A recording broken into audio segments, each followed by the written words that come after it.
Salam SN, salam kompak selalu. Dan malam ini ketemu lagi dengan saya, host YouTube Lensa SN, Agus Harizal Alwi Hikmat. Dan kita malam ini kembali ulas berita. Dan seperti biasanya ulas berita saya ditemani Dedi Suhendra, redaktur pelaksana. Assalamualaikum, Ded. Waalaikumsalam, Kak. Sehat, Ded, ya? Alhamdulillah. Dan kembali ulas berita malam ini kami lakukan ya, di sela-sela pekerjaan editing ya. Suara Nusantara dan koransn.com, Ded, ya. Cukup banyak berita menarik, Ded, ya, yang akan kita posting di koransn.com ya. Dan saya promosi dulu untuk koransn.com bahwa berita koransn.com itu beda ya, dengan yang lain dan dikemas dan direncanakan secara maksimal ya. Dan tagline dari Koran SN beda dengan tetangga sebelah, dan berita-berita dari Koran SN itu mempengaruhi kebijakan. Dan kita juga punya YouTube Lensa SN yang sekarang lagi syuting ya. Dan kami mengucapkan terima kasih dan apresiasi yang tinggi kepada penonton Lensa SN yang begitu bersemangat ya, menantikan tayangan-tayangan ulas berita dan podcast dari YouTube Lensa SN. Dan hari ini kita masuk edisi ke 241 Senin 28 Oktober 2024. Dan kembali ulas berita malam hari ini kita akan membahas tentang perkara dugaan korupsi batubara di Sumsel, ya. Iya, Kak. Dan kita akan membahas tentang statement ya dari mantan Kabar Eskrim Pak Susno Duaji ya. Kebetulan sebelum syuting ini dimulai tadi terjadi perbincangan telepon antara saya, pemimpin redaksi, dengan Pak Susno Duaji. Selain komunikasi lewat telepon dan juga ada dilanjutkan dengan karena kesibukan Pak Susno dilanjutkan dengan obrolan lewat WA. Dan beliau sangat antusias berkomentar tentang perkara dugaan korupsi batubara di Sumsel yang sebentar lagi masuk di persidangan. Ada saya bacakan statement Pak Susno sedikit ya. Pak Susno mengatakan perkara korupsi batubara patut kita salut dan hargai jajaran Kejaksaan Tinggi Sumatera Selatan yang telah berhasil mengungkap berbagai perkara korupsi di Sumatera Selatan, termasuk bidang penambangan batubara. Dan Pak Susno berkeyakinan korupsi tambang batubara ini akan berkembang lagi. Dan bagaimana terkini dari Kejati Sumsel, perkembangan menuju persidangan dari dugaan korupsi ini? Silakan, Dedi. Ya, Kak, dalam perkembangan perkara dugaan kasus korupsi pengelolaan tambang izin pertambangan batubara PT Andalas Bara Sejahtera yang menimbulkan kerusakan lingkungan hidup dan kerugian negara tahun 2010 sampai dengan 2014 di wilayah Provinsi Sumsel yang mengakibatkan kerugian negara mencapai 488 miliar lebih, di mana dikatakan Kasih Penkum Kejati Sumsel Fani Yulekasari SMH bahwa sejauh ini tim JPU masih melakukan proses secara online untuk melimpahkan berkas ke-6 tersangka ke Pengadilan Tipikor Palembang, di mana setelah proses pelimpahan berkas ke pengadilan secara online ini telah dilaksanakan, nanti barulah dilakukan penyerahan berkas fisiknya ke pengadilan, Kak. Oke, saya lanjutkan komentar Pak Susno tadi, Ded, ya.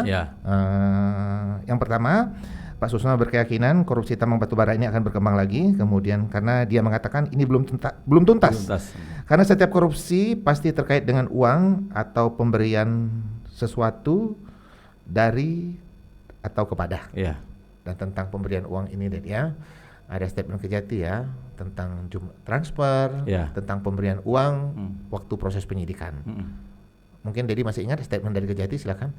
Ya, Kak, statement dari Kejati melalui asisten bidang tindak pidana khusus Kejati Sumsel, Kak, ya. Memang Aspisus Umaryadi SMH mengatakan bahwa dalam perkara tersebut ada terkait transfer dan aliran uang, Kak, ya. Namun terkait transfer dan aliran uang dengan kerugian negara 488 miliar tersebut nantinya akan terungkap dalam persidangan ke-6 tersangka di Pengadilan Tipikor Palembang, Kak, ya.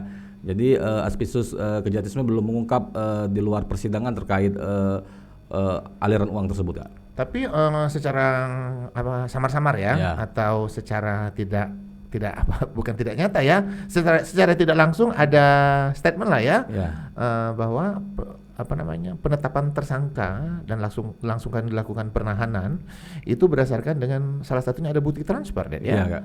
Mungkin Dedi masih ingat pernah kita buat beritanya? Ya terkait hal tersebut Kak ya, memang Aspisus Kejati Sumsel Umaryadi SMH bahwa penahanan ke-6 tersangka telah sesuai dengan alat bukti yang cukup, di mana alat bukti tersebut didapatkan dari hasil proses penyidikan yang memakan cukup waktu panjang Kak ya, di mana Umaryadi SMH mengungkapkan bahwa dalam proses penyidikan tersebut tim jaksa penyidik bidang tindak pidana khusus Kejati Sumsel memeriksa sekitar 54 saksi Kak ya, hingga ditemukan alat bukti dan ditetapkanlah ditahan ke-6 tersangka. Selain itu Umaryadi SMH memang mengakui bahwa ada terkait bukti transfer untuk aliran uang tersebut Kak. Dan kemudian dari obrolan dan info dari Kejati Sumsel bahwa dari tersangka ini juga pihak Kejati juga sudah memegang alat bukti ya, bukti transfer dan pemberian uang lah ya. Dan kemudian untuk alinea berikutnya ada 2 alinea itu Pak Susno berkomentar. Mungkin Dedi giliran Dedi yang baca, silakan Dedi. Ya Kak, untuk berikutnya Pak Susno Duwaji selaku tokoh masyarakat Sumsel dan mantan Kabares Krim Polri Kak ya, mengatakan bahwa dalam perkara tersebut siapa pemberi uang dan siapa penerima dan berapa banyak untuk apa harus diungkap hingga tuntas. Sebab kata Pak Susno Duwaji, kalau tidak ada pemberian sesuatu maka namanya bukan perkara korupsi Kak ya. Selain Pak Susno Duwaji juga mengatakan bahwa dirinya yakin bahwa terkait aliran uang atau uang tersebut akan terungkap di dalam persidangan nanti. Semoga katanya. Oke. Kalau bicara tentang uang, ada juga statement sebelumnya dari Pak Susno tentang TPPU, tindak pidana pencucian uang. Dan sudah kita buat berita waktu itu, Ded ya? Sudah Kak. Jadi masih ingat, silakan. Ya terkait TPPU dalam perkara tersebut Kak ya, Pak Susno Duwaji meminta agar Kejati Sumsel mengejar terkait perkara TPPU-nya, karena menurut Pak Susno Duwaji jumlah kerugian negara tersebut cukup besar, sehingga dirinya berharap agar Kejati Sumsel mengungkap terkait TPPU itu. Dikatakan Pak Susno Duwaji bahwa dalam perkara TPPU ini yang dapat dimintai pertanggungjawaban yakni pihak-pihak yang mengalirkan uang atau pihak yang menerima uang. Di mana menurut Pak Susno hal tersebut dikatakan Pak Susno karena definisi TPPU adalah yang berawalan dengan huruf M, yaitu mentransfer, membelanjakan dan mengaburkan asal usul Kak. Kemudian Dedi, ini ada statement yang saya garis bawahi dari Pak Susno yang berkeyakinan bahwa korupsi tambang batubara ini akan berkembang lagi. Ya. Terkait hal ini juga ada statement Kejati. Mungkin Dedi masih ingat? Ya, terkait hal tersebut Aspisus Kak ya, Aspisus Kejati Sumsel Umaryadi SMH memang mengungkapkan terkait pengembangan tersebut. Namun dirinya menegaskan untuk pengembangan penyidikan masih menunggu fakta persidangan dari ke-6 tersangka Kak. Kemudian tentang modus operandi yang menjadi harapan dari Pak Susno kepada Kejati Sumsel, dan itu sebenarnya sudah diungkap pelan-pelan ya. Iya Kak. Mungkin Dedi masih ingat modus dari para tersangka yang sudah ditahan. Silakan Dedi. Ya, dalam perkara dugaan kasus korupsi batubara yang rugikan negara 488 miliar tersebut Kak ya, Asisten Bidang Tindak Pidana Khusus Kejati Sumsel Umaryadi SMH didampingi oleh Kasih Penkum Kejati Sumsel Fani Yuligasari SMH dan Kasih Penyidikan Haidirman SMH saat merilis perkara tersebut di Kejaksaan Tinggi Sumsel, telah mengungkap terkait modus, di mana dikatakan Umaryadi SMH selaku Aspisus Kejati Sumsel bahwa modus para tersangka dalam perkara ini yakni bahwa PT Andalas Bara Sejahtera yang merupakan perusahaan milik swasta dengan struktur kepengurusan perusahaan yang selalu berubah-ubah, pada tahun 2010 sampai dengan 2013 telah sengaja melakukan kegiatan penambangan di luar izin usaha pertambangan operasi produksi atau IUP milik perusahaan tersebut dan masuk ke wilayah izin usaha pertambangan BUMN PT Bukit Asam Tbk atau PTBA Kak ya. Masih dikatakan Umaryadi SMH selaku Aspisus jika perbuatan PT Andalas Bara Sejahtera tersebut yang dilakukan bersama-sama dengan 3 tersangka yang merupakan ASN pada Dinas Pertambangan dan Energi Lahat yang merupakan tersangka di perkara ini Kak ya. Di mana menurut Umaryadi SMA, di mana ketiga ASN ini dengan sengaja melakukan pembiaran Kak ya, atau tidak melaksanakan tugas pokok dan fungsinya dalam bidang pengawasan pertambangan umum. Karena ketiga ASN tersebut dikatakan Umaryadi SMA selaku Aspisus bahwa ketiganya merupakan ketua dan atau pelaksana inspeksi tambang bidang pertambangan umum Kabupaten Lahat dalam periode 2011 sampai dengan 2013 Kak. Kembali ke komentar Pak Susno Det ya. Pak Susno Duaji memang kerap memberikan komentar terkait dugaan korupsi batubara ini Det ya. Karena tadi dibahas oleh Dedi tentang modus operandi para tersangka Det ya. Pak Susno pernah berstatement tentang titik koordinat Den ya, dan yang mengetahui titik koordinat tersebut adalah yang di lapangan Det ya. ASN yang di lapangan. Dan beritanya pernah kita muat Det ya. Iya Kak. Mungkin Dedi bisa membahasnya, silakan. Ya, terkait modus tersebut emang Pak Susno Duaji sebelumnya telah memberikan komentar kepada Suara Nusantara dan koran SN.com Kak ya, di mana dikatakan Pak Susno Duaji yang mengetahui titik koordinat yang ada di lapangan ini kepala dinas dan aparat yakni ASN Kak ya. Dan menurut Pak Susno Duaji, kepala dinas dan ASN tersebutlah yang mengetahui batas-batas dan lokasi-lokasi terkait batas izin yang diberikan oleh pemerintah daerah kepada perusahaan swasta. Selain itu, Pak Susno Duaji menegaskan bahwa kepala dinas dan ASN tersebutlah yang mengetahui apakah perusahaan-perusahaan tersebut membayar retribusi atau tidak, Kak. Penonton SSN, kembali kita ulas berita ya terkait perkara dugaan korupsi batubara di Sumsel ya. Iya. Dan hari ini kita sudah menerbitkan berita di koran SN.com tentang kilas balik perjalanan panjang Kejati Sumsel melakukan penyidikan dugaan korupsi ini ya. Dari mulai penyidikan yang belum kita sebagai pers itu belum tahu siapa yang diperiksa ya, saksi yang diperiksa, kemudian ada tiba-tiba penahanan 6 tersangka, penetapan tersangka dan langsung ditahan ya. Kemudian bergulir sampai sekarang ya. Dan kemudian ada banyak sekali isu-isu terkait dugaan korupsi ini, bahkan menyentuh kepala daerah ya. Dan kita semuanya sudah buat di Suara Nusantara edisi cetak dan koran SN.com. Tapi kita melakukan kilas balik ya terkait perjalanan panjang dugaan korupsi ini.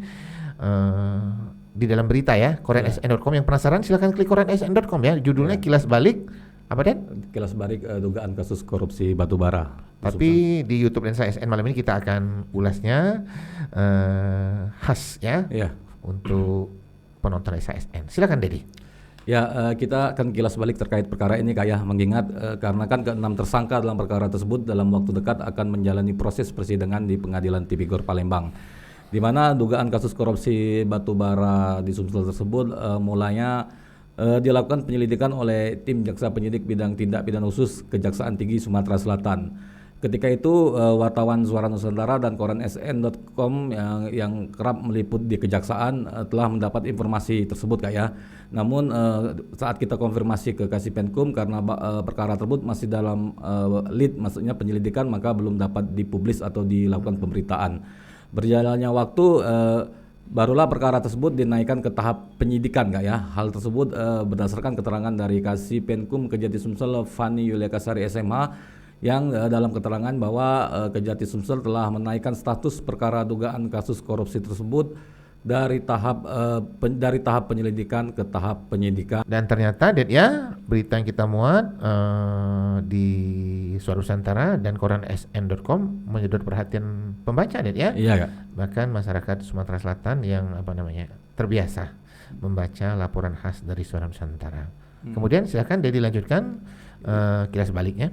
Ya Kak, kilas terkait perkara tersebut dinaikkan ke tahapan penyidikan, barulah tim jaksa penyidik bidang tindak pidana khusus Kejati Sumsel melakukan pemeriksaan para saksi Kak ya secara bergilir, di mana setiap saksi-saksi diperiksa ini Kasipenkum kita diwawancari oleh Suara Nusantara dan koran SN.com dan memberikan keterangan data-data nama-nama saksi yang di mana saksi-saksi tersebut inisial Kak ya. Dikatakan Kasipenkum Kejati Sumsel Fani Yulia Kasari SMH bahwa pemeriksaan para saksi tersebut dalam rangka proses penyidikan Kak ya. Hingga akhirnya dari berjalannya waktu sejumlah saksi telah diperiksa, barulah Kejaksaan Tinggi Sumsel menetapkan 6 tersangka dalam perkara tersebut dan dilakukan penahanan Kak. Kemudian pada saat dilakukan penahanan kan ada waktu ya, perjalanan dari ruang pemeriksaan ya ke mobil tahanan itu wartawan sempat mengejar para tersangka Den ya. Ya Kak, saat itu para tersangka yang keluar dari ruang pemeriksaan Kak ya dibawa oleh pihak kejaksaan ke mobil tahanan yang kemudian para tersangka ini dibawa ke rutan. di mana dari keterangan Aspicius Kejati Sumsel Umaryadi SMH ketika itu dari 6 tersangka tersebut 5 tersangka ditahan di rutan Pak Jo Palembang karena kelimanya merupakan laki-laki dan 1 tersangka yang merupakan perempuan ditahan di lapas perempuan Jalan Merdeka Kota Palembang, Kak. Kemudian ini sudah kita ketahui ya, penahanan dilakukan untuk 3 ASN karena mereka melakukan pembiaran. Iya. Dan ini menjadi judul dari Dedi ya. Iya. Judul dari korenSN.com yang diedit oleh Dedi. Iya. Mungkin Dedi bisa mengulasnya, silakan. Ya, hal tersebut dari keterangan Aspicius Kejati Sumsel Umaryadi SMH, Kak ya. Di mana dalam perkara tersebut dikatakan Umaryadi SMH bahwa ketiga ASN yang merupakan tersangka dalam perkara tersebut merupakan ketua dan atau pelaksana inspeksi tambang atau PIT bidang pertambang umum Kabupaten Lahat, sehingga ketiga tersangka tersebut melakukan pembiaran, tidak melakukan pengawasan hingga mengakibatkan dugaan kasus korupsi tersebut terjadi, Kak. Dan kemudian saya sebagai Pimpred itu banyak sekali mendapat pertanyaan ya, Kak, tentang kenapa dugaan korupsi ini terjadi, kemudian siapa saja yang tersangkut ya atau terkait dalam dugaan korupsi ini ya.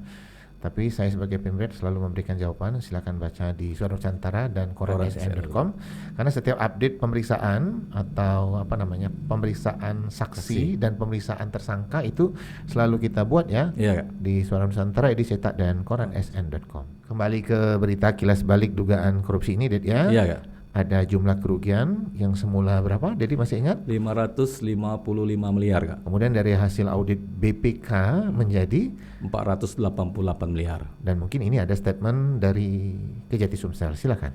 Ya, Kak, pertamanya memang Aspicius Kejati Sumsel Umaryadi SMH, Kak, ya, mengungkapkan bahwa kerugian negara dalam dugaan kasus korupsi tersebut sebesar 555 miliar, Kak ya. Namun terkait kerugian negara tersebut merupakan potensi kerugian negara yang terjadi. Berjalannya waktu Kejati Sumsel melalui Kasipenkum Fani Lekasari SMH merilis, Kak ya. Merilis di mana Kepala Kejaksaan Tinggi Sumsel Dr. Yulianto SMH menerima hasil audit penghitungan kerugian negara dari BPK RI, di mana menurut Fani Yulia Ekasari SMH bahwa berdasarkan penghitungan dari BPK RI jumlah kerugian negara dalam perkara tersebut 488 miliar, Kak. Dan kemudian perkara ini sudah tinggal menunggu persidangan, Ded ya. Iya, Kak. Dan sebelum persidangan itu ada tahap 2. Tahap 2. Mungkin Dedi bisa mengulasnya, silakan.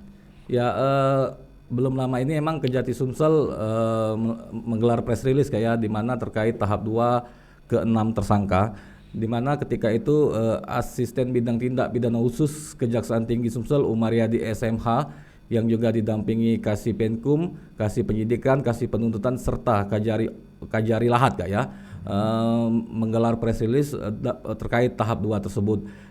Dikatakan oleh Umaryadi SMH selaku Aspicius Kejati Sumsel bahwa tahap 2 dilakukan setelah berkas perkara dinyatakan lengkap atau P21 oleh JPU, yang selanjutnya tim jaksa penyidik bidang tindak pidana khusus Kejaksaan Tinggi Sumsel melimpahkan para tersangka berikut barang bukti ke tim JPU Lahat dalam rangka proses persiapan persidangan. Karena menurut Umaryadi SMH selaku Aspicius dalam waktu dekat tim JPU akan segera melimpahkan berkas para tersangka ke Pengadilan Tipikor Palembang, Kak. Kemudian ada keterangan Kejati dan sudah kita buat berita tentang tidak ada penambahan tersangka baru. Iya. Dan hari ini kita terbitkan lagi ya, dalam konsep yang berbeda ya. Ya. Mungkin Dedi masih ingat, silakan. Ya, Kasipenkum Kejati Sumsel Fani Lekasari SMH, Kak ya, mengatakan bahwa dalam perkara tersebut tidak ada lagi penambahan jumlah tersangka, di mana jumlah tersangkanya hanya 6 tersangka. Hal tersebut dikatakan Fani Lekasari SMH karena ke-6 tersangka tersebut telah dilakukan tahap 2 dari tim jaksa penyidik Kejati Sumsel ke tim JPU Lahat, sehingga tidak ada lagi penambahan tersangka. Hal itu dikarenakan ke-6 tersangka tersebut dalam waktu dekat akan menjalani proses persidangan di Pengadilan Tipikor Palembang, Kak ya.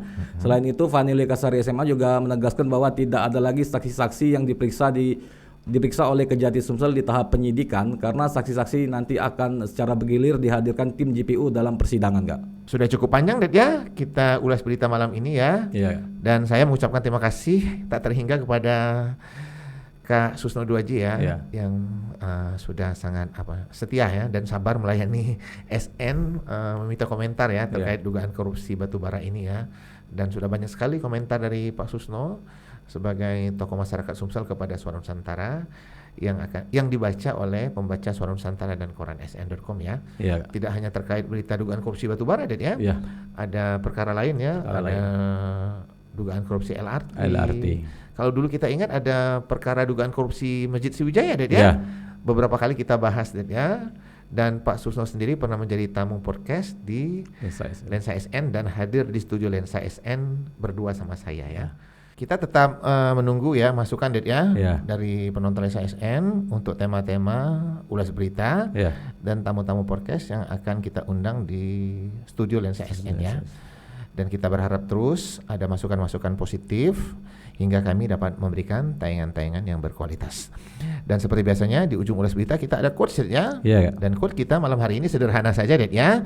Bekerja keraslah untuk mencari rezeki yang berkah, jangan pernah mengambil hak orang lain atau korupsi. Jangan lupa untuk like, comment, share dan subscribe kanal YouTube Lensa SN agar informasi menarik dari kanal YouTube ini tetap tersebar merata di bumi Sumatera Selatan. Demikian dari saya, salam SN, salam kompak selalu.